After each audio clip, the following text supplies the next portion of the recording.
இப்போ சும்மா வீட்டில் கிடக்கிற ரப்பர் பேண்ட்டு வச்சு எப்படி பிள்ளைங்களுக்கு ப்ரேஸ்லைட்டு செய்யலாம்னு சொல்லி இப்போ பிள்ளைங்களை வச்சு செய்ய வைக்க போகிறேன், பிள்ளைங்களுக்கு கற்றுக் கொடுக்க போகிறேன்.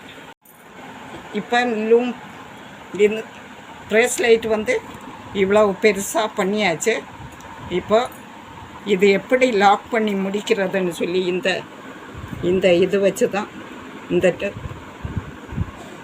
குக் வச்சு ஒரு பக்கம் ஃபினிஷ் பண்ணிட்டேன் பாருங்கள். ஒரு பக்கம் போட்டுட்டான். இன்னொரு பக்கம் மறுமுனையை வந்து இன்னொரு பக்கம்